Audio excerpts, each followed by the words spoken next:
भिखारी बना बिजनेसमैन। एक दिन एक ट्रेन में एक व्यापारी यात्रा कर रहा था। उसी ट्रेन में वहां पर एक भिखारी आया। वो भिखारी उस व्यापारी से भीख मांगने लगा। उस व्यापारी ने भिखारी से कहा कि मैं एक व्यापारी हूँ और मैं लेन देन में विश्वास रखता हूँ। तुम्हारे पास कुछ है मुझे देने के लिए, तभी मैं तुम्हें कुछ दूंगा। उस व्यापारी की बात ने इस भिखारी के दिल को छू लिया। अब भिखारी ने मन में ये निश्चय कर लिया कि जब भी कोई व्यक्ति मुझे कुछ भी भीख देगा तो बदले में मैं भी उसे कुछ न कुछ दूंगा। वो भिखारी बहुत सोचने लगा कि मैं लोगों को क्या दूं। तभी उसकी नजर बचीगे में लगे फूलों पर गई। वो वहां से कुछ फूल तोड़कर लाया और जो भी इंसान उसे भीख देता बदले में ये भिखारी उसे फूल देने लगा।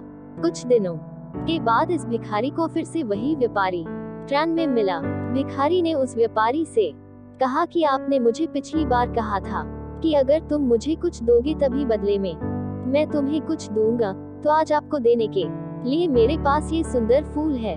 उस व्यापारी ने इस भिखारी से फूल लेकर उसे बदले में बहुत अच्छी भीख दी और कहा कि आज तो तुम भी मेरी तरह एक व्यापारी बन गए हो।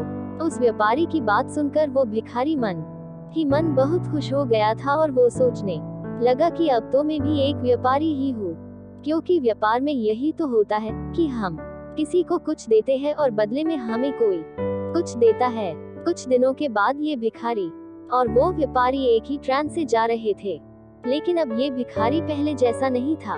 वो अब सुंदर लग रहा था और उसके कपड़े भी अच्छे थे। इस बार इस भिखारी ने उस व्यापारी से पूछा कि क्या तुमने मुझे पहचाना? व्यापारी ने कहा, मुझे नहीं पता कि तुम कौन हो, मैं तो तुमसे पहली बार मिल रहा हूँ। तब भिखारी ने कहा कि ये हमारी तीसरी मुलाकात है। मैं वही भिखारी हूँ जिसने आपसे प्रेरणा लेकर अपना खुद का फूलों का व्यापार शुरू कर दिया है।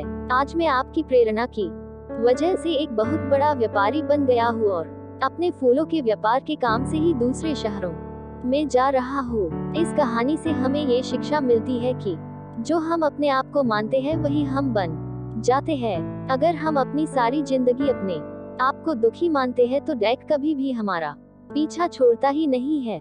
अगर हम अपने आप को भिखारी मानेंगे तो हमारा स्वभाव भी वैसा ही हो जाएगा। अगर हम अपने आप को एक सफल और खुश इंसान मानेंगे तो सफलता और खुशियाँ अपने आप हमारी जिंदगी में आ जाएगी। आपको वो नहीं मिलता है जो आप चाहते हो, पर आपको वो मिलता है जिसमें आप विश्वास रखते हो। हमारा कहानी आपको कैसी लगी प्लीज कमेंट करके बताना और नए नए स्टोरी सुनने के लिए हमारा चैनल को सब्सक्राइब करना ना भूलें। धन्यवाद।